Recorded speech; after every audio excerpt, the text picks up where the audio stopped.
اعوذ باللہ من الشیطان الرجیم بسم اللہ الرحمن الرحیم وَكَذَلِكَ جَعَلْنَاكُمْ أُمَّةً وَسَطًا لِتَكُونُوا شُهَدَاءَ عَلَى النَّاسِ وَيَكُونَ الرَّسُولُ عَلَيْكُمْ شَهِيدًا وَمَا جَعَلْنَا الْقِبْلَةَ الَّتِي كُنْتَ عَلَيْهَا إِلَّا لِنَعْلَمَ مَنْ يَتَّبِعُ الرَّسُولَ مِمَّنْ يَنْقَلِبُ عَلَى عَقِبَيْهِ وَإِنْ كَانَتْ لَكَبِيرَةً إِلَّا عَلَى الَّذِينَ هَدَى اللَّهُ وَمَا كَانَ اللَّهُ لِيُضِيعَ إِيمَانَكُمْ إِنَّ اللَّهَ بِالنَّاسِ لَرَءُوفٌ رَحِيمٌ صدق اللہ العظیم۔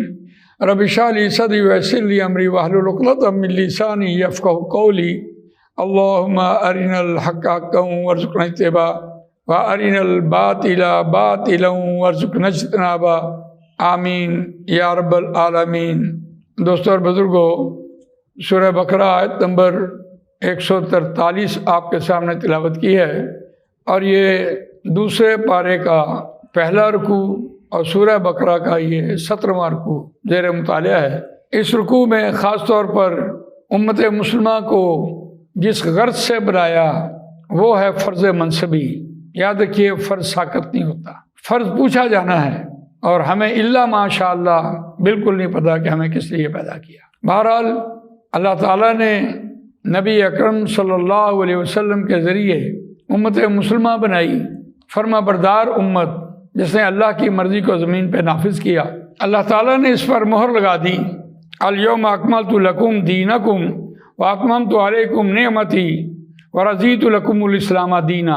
اور آج کے دن میں نے مکمل کیا واسطے تمہارے دین کو، سسٹم کو، نظام زندگی کو، واتممت علیکم نعمتی، اور میں نے پورا کیا تم پر میری نعمت، ورضیت لکم الاسلام دینا، اور میں راضی ہو گیا واسطے تمہارے، اور میں نے پسند کیا واسطے تمہارے دین اسلام کو۔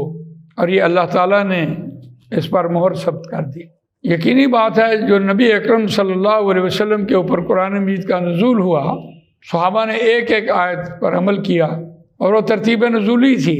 اور آج قرآن مجید جس ترتیب سے ہمارے ہاتھ میں ہے، اس کا تقاضا ہے کہ اس سے آج امت بنے اور اپنے فرض کو پہچانے۔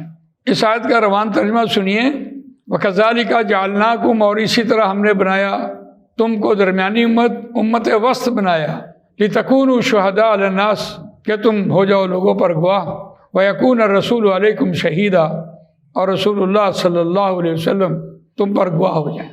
وَمَا جَعَلْنَا الْقِبْلَةَ الَّتِي كُنْتَ عَلَيْهَا إِلَّا لِنَعْلَمَ مَنْ يَتَّبِعُ الرَّسُولَ مِمَّنْ يَنْقَلِبُ عَلَى عَقِبَيْهِ۔ یہ جو آیت کا حصہ ہے، اس میں صحابہ کرام رضوان اللہ تعالی اجمعین کا امتحان لیا۔ اور امتحان کسے کہتے ہیں؟ امتحان بن دیکھے لیا جاتا ہے، امتحان کا نام ہی بن دیکھے۔ اور جو امتحانات صحابہ کرام رضوان اللہ تعالی اجمعین سے لیے گئے، یقیناً قرآن نے کہا وہ بہت سخت تھے، بہت بھاری تھے۔ اور کیا امتحان تھا؟ 16-17 مہینے، یہ 17واں رکوع ہے، 17 مہینے نبی اکرم صلی اللہ علیہ وسلم مدینے آ کر بیت المقدس کی طرف منہ کر کے نماز پڑھتے رہے۔ اور بیت المقدس کی طرف منہ کر کے نماز پڑھنے کی ایک وجہ یہ تھی کہ یہ یہود کا قبلہ تھا۔ چلیے، قرآن نازل ہو رہا تھا، تورات معزول ہو گئی، صحابہ کرام رضوان اللہ تعالی اجمعین جماعت بن گئی، بیت المال بن گیا، اسٹیٹ بن گئی، لیکن یہودیوں کو اس بات پر تو اطمینان تھا کہ قبلہ تو ہمارا استعمال کر رہے ہیں، ہمارے قبلے کی طرف منہ کر کے نماز پڑھ رہے ہیں۔ غزوہ بدر 13ویں مہینے میں ہوئی، اور اس کے بعد پھر عبداللہ ابن ابی بھی مسلمان ہوا، لیکن 13ویں مہینے کے بعد 17ویں مہینے جا کر تحویل قبلہ ہوا۔ جیسے ظہر کی نماز میں حکم آیا، صحابہ کرام نے اتباع کی، اور آغاز میں یہ بات کہہ دی کہ جو لوگ کچے پکے مسلمان تھے انہوں نے چہم گوئیاں شروع کر دی کہ جو لوگ اس قبلے کی اتباع کرتے ہوئے وفات پا گئے ان کا کیا بنے گا، جو ہماری نمازیں اس قبلے کی طرف منہ کر کے نماز پڑھتے رہے ان نمازوں کا کیا بنا۔ آج اگر ہم نے قبلہ تبدیل کیا ہے اور خانہ کعبہ کی طرف منہ کر کے نماز پڑھی ہے، تو اس سے پہلے جو ہم بیت المقدس کی طرف منہ کر کے نماز پڑھتے رہے، ان نمازوں کا کیا بنا؟ تو چہ مگوئیاں شروع ہو گئی۔ یہ چہ مگوئیاں کن لوگوں نے کی؟ جن کے دل میں بیت المقدس کی محبت تھی، وہ یہود سے مسلمان ہوئے۔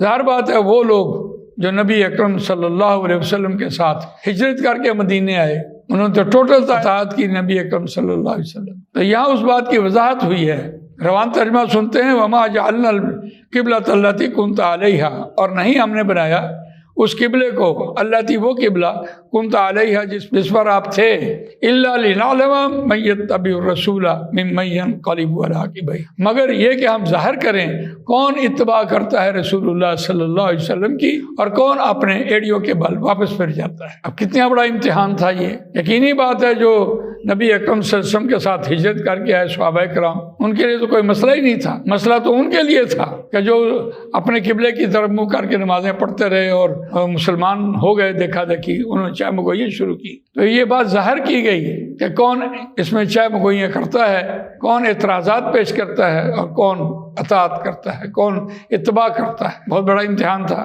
وَإِن كَانَتْ لَكَبِيرَةً، اور نہیں تھی البتہ بھاری، الا علی الذین ھدی اللہ، یہ آزمائش، یہ تحویل قبلہ قرآن نے کہا، مگر ان لوگوں کے لیے یہ بھاری نہیں تھی جن کو اللہ نے ہدایت دی، ان کو یہ بھاری نہیں تھی۔ وما کان اللہ لیضیع ایمانکم، اور اللہ کے یہ شان نشان نہیں ہے، اللہ کے یہ لائق نہیں ہے کہ وہ ضائع کرے تمہارے ایمان کو، ایک رتی بھر بھی ایمان ہو اللہ تعالیٰ اس کو ضائع نہیں کرتا۔ چلیے ٹھیک ہے، کچھ مگوئیاں ہو گئی، اللہ تعالیٰ نے اس بات کو معاف کیا، درگزر کر دیا۔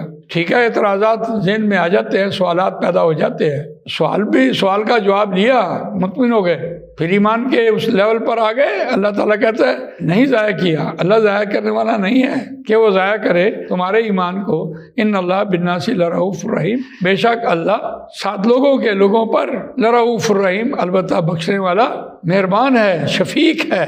یہاں قرآن مجید نے رؤوف کا لفظ بولا، انتہائی شفیق ہے، وہ چھوٹی چھوٹی باتوں پر پکڑنے والا نہیں ہے، وہ مہلت دیتا ہے، رحیم ہے۔ اللہ تعالیٰ مجھے آپ کو قرآن مجید پڑھنے، سمجھنے، اس پر عمل کرنے، اس کو دوسروں تک پہنچانے کی توفیق عطا فرمائے۔ سبحانک اللہم و بحمدک، نشہد ان لا الہ الا انت، نستغفرک و نتوب الیک۔